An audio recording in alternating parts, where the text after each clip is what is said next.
The Book of Ruth.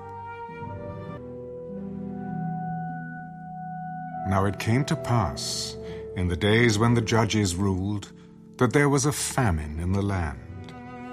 And a certain man of Bethlehem, Judah, went to dwell in the country of Moab, he and his wife and his 2 sons. The name of the man was Elimelech. The name of his wife was Naomi.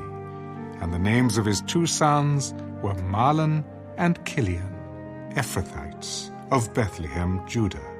And they went to the country of Moab and remained there. Then Elimelech, Naomi's husband, died, and she was left and her 2 sons. Now they took wives of the women of Moab. The name of the one was Orpah, and the name of the other Ruth. And they dwelt there about 10 years. Then both Mahlon and Kilion also died. So the woman survived her 2 sons and her husband. Then she arose with her daughters-in-law, that she might return from the country of Moab. For she had heard in the country of Moab that the Lord had visited his people by giving them bread. Therefore she went out from the place where she was, and had 2 daughters-in-law with her. And they went on the way to return to the land of Judah. And Naomi said to her 2 daughters-in-law, Go, return each to her mother's house. The Lord deal kindly with you, as you have dealt with the dead and with me. The Lord grant that you may find rest, each in the house of her husband. So she kissed them, and they lifted up their voices and wept. Surely we will return with you to your people. Turn back, my daughters. Why will you go with me? Are there still sons in my womb, that they may be your husbands? Turn back, my daughters. Go, for I am too old to have a husband. If I should say I have hope, if I should have a husband tonight and should also bear sons, would you wait for them till they were grown? Would you restrain yourselves from having husbands? No, my daughters, for it grieves me very much for your sakes that the hand of the Lord has gone out against me. Then they lifted up their voices and wept again. And Orpah kissed her mother-in-law, but Ruth clung to her. Look, your sister-in-law has gone back to her people and to her gods. Return after your sister-in-law. Entreat me not to leave you, or to turn back from following after you. For wherever you go, I will go. And wherever you lodge, I will lodge. Your people shall be my people, and your God, my God. Where you die, I will die, and there will I be buried. The Lord do so to me, and more also, if anything but death parts you and me. When she saw that she was determined to go with her, she stopped speaking to her. Now the 2 of them went until they came to Bethlehem. And it happened, when they had come to Bethlehem, that all the city was excited because of them. And the women said, Is this Naomi? Do not call me Naomi. Call me Mara, for the Almighty has dealt very bitterly with me. I went out full, and the Lord has brought me home again empty. Why do you call me Naomi, since the Lord has testified against me, and the Almighty has afflicted me? So Naomi returned, and Ruth the Moabitess, her daughter-in-law, with her, who returned from the country of Moab. Now they came to Bethlehem at the beginning of barley harvest. There was a relative of Naomi's husband, a man of great wealth, of the family of Elimelech. His name was Boaz. So Ruth the Moabitess said to Naomi, Please, let me go to the field, and glean heads of grain after him, in whose sight I may find favor. Go, my daughter. Then she left, and went and gleaned in the field after the reapers. And she happened to come to the part of the field belonging to Boaz, who was of the family of Elimelech. Now behold, Boaz came from Bethlehem and said to the reapers, "The Lord be with you." "The Lord bless you." Then Boaz said to his servant who was in charge of the reapers, "Whose young woman is this?" "It is the young Moabite woman who came back with Naomi from the country of Moab. And she said, 'Please let me glean and gather after the reapers among the sheaves.' So she came and has continued from morning until now, though she rested a little in the house." "You will listen, my daughter, will you not? Do not go to glean in another field, nor go from here, but stay close by my young women. Let your eyes be on the field which they reap, and go after them. Have I not commanded the young men not to touch you? And when you are thirsty, go to the vessels and drink from what the young men have drawn." So she fell on her face, bowed down to the ground. Why have I found favor in your eyes, that you should take notice of me, since I am a foreigner? It has been fully reported to me all that you have done for your mother-in-law since the death of your husband, and how you have left your father and your mother and the land of your birth, and have come to a people whom you did not know before. The Lord repay your work, and a full reward be given you by the Lord God of Israel, under whose wings you have come for refuge. Let me find favor in your sight, my Lord, for you have comforted me, and have spoken kindly to your maidservant, though I am not like one of your maidservants.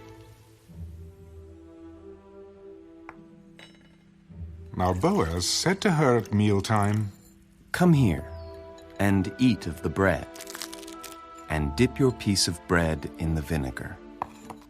So she sat beside the reapers, and he passed parched grain to her. And she ate and was satisfied, and kept some back. And when she rose up to glean, Boaz commanded his young men, "Let her glean even among the sheaves, and do not reproach her. Also let grain from the bundles fall purposely for her. Leave it that she may glean, and do not rebuke her." So she gleaned in the field until evening, and beat out what she had gleaned, and it was about an ephah of barley. Then she took it up and went into the city, and her mother-in-law saw what she had gleaned. So she brought out and gave to her what she had kept back after she had been satisfied. And her mother-in-law said to her, Where have you gleaned today? And where did you work? Blessed be the one who took notice of you. The man's name with whom I work today is Boaz. Blessed be he of the Lord, who has not forsaken his kindness to the living and the dead. This man is a relation of ours, one of our close relatives.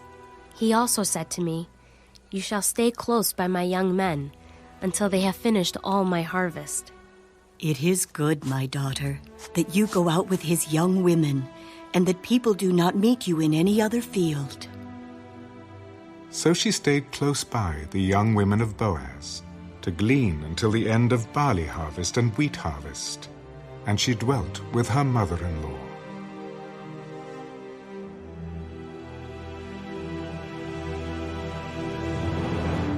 Then Naomi, her mother-in-law, said to her, My daughter, shall I not seek security for you, that it may be well with you? Now Boaz, whose young women you were with, is he not our relative? In fact, he is winnowing barley tonight at the threshing floor. Therefore wash yourself and anoint yourself. Put on your best garment and go down to the threshing floor. But do not make yourself known to the man until he has finished eating and drinking. Then it shall be, when he lies down, that you shall notice the place where he lies.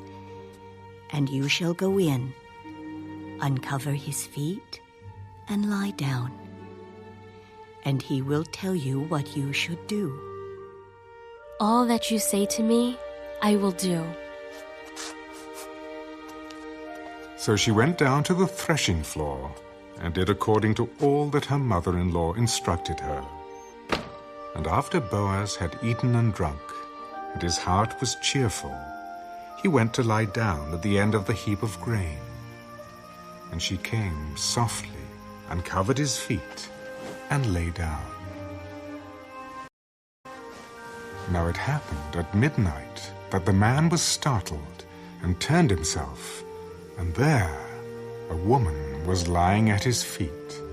Who are you? I am Ruth, your maidservant.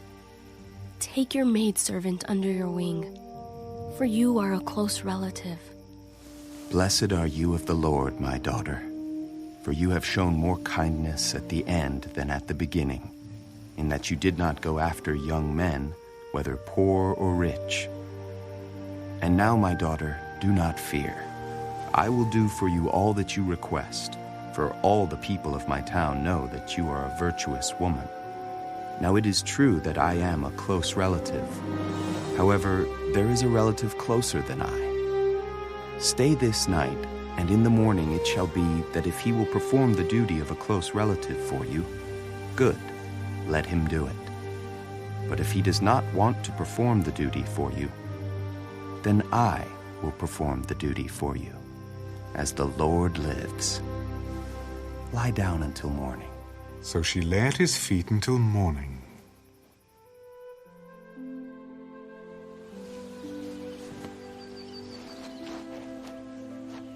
And she arose before one could recognize another. Do not let it be known that the woman came to the threshing floor.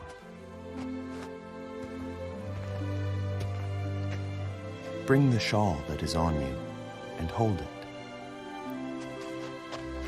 And when she held it, he measured 6 ephahs of barley and laid it on her.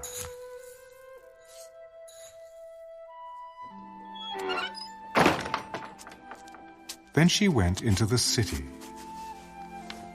When she came to her mother-in-law, she said, Is that you, my daughter? Then she told her all that the man had done for her. And she said, These 6 ephahs of barley he gave me, for he said to me, Do not go empty-handed to your mother-in-law. Sit still, my daughter, until you know how the matter will turn out. For the man will not rest until he has concluded the matter this day. Now Boaz went up to the gate and sat down there, and behold, the close relative of whom Boaz had spoken came by. Come aside, friend. Sit down here. So he came aside and sat down. And he took 10 men of the elders of the city. Sit down here. So they sat down. Naomi, who has come back from the country of Moab, sold the piece of land which belonged to our brother Elimelech. And I thought to inform you, saying, Buy it back in the presence of the inhabitants and the elders of my people. If you will redeem it, redeem it. But if you will not redeem it, then tell me, that I may know. For there is no one but you to redeem it, and I am next after you. I will redeem it. On the day you buy the field from the hand of Naomi, you must also buy it from Ruth the Moabitess, the wife of the dead, to perpetuate the name of the dead through his inheritance. I cannot redeem it for myself, lest I ruin my own inheritance. You redeem my right of redemption for yourself, for I cannot redeem it. Now this was the custom in former times in Israel concerning redeeming and exchanging. To confirm anything, one man took off his sandal and gave it to the other, and this was a confirmation in Israel. Therefore the close relative said to Boaz, Buy it for yourself. So he took off his sandal. And Boaz said to the elders and all the people, You are witnesses this day that I have bought all that was Elimelech's and all that was Kilion's and Mahlon's from the hand of Naomi. Moreover, Ruth the Moabitess, the widow of Mahlon, I have acquired as my wife, to perpetuate the name of the dead through his inheritance. that the name of the dead may not be cut off from among his brethren and from his position at the gate. You are witnesses this day. We are witnesses. The Lord make the woman who is coming to your house like Rachel and Leah, the two who built the house of Israel. And may you prosper in Ephrathah and be famous in Bethlehem. May your house be like the house of Perez, whom Tamar bore to Judah, because of the offspring which the Lord will give you from this young woman. So Boaz took Ruth, and she became his wife. And when he went into her, the Lord gave her conception, and she bore a son. Then the women said to Naomi, Blessed be the Lord, who has not left you this day without a close relative, and may his name be famous in Israel. And may he be to you a restorer of life and a nourisher of your old age. For your daughter-in-law, who loves you, who is better to you than 7 sons, has borne him. Then Naomi took the child and laid him on her bosom, and became a nurse to him. Also the neighbor women gave him a name. There is a son born to Naomi. And they called his name Obed. He is the father of Jesse, the father of David. Now this is the genealogy of Perez. Perez begot Hezron. Hezron begot Ram, and Ram begot Amminadab. Amminadab begot Nahshon, and Nahshon begot Salmon. Salmon begot Boaz, and Boaz begot Obed. Obed begot Jesse, and Jesse begot David.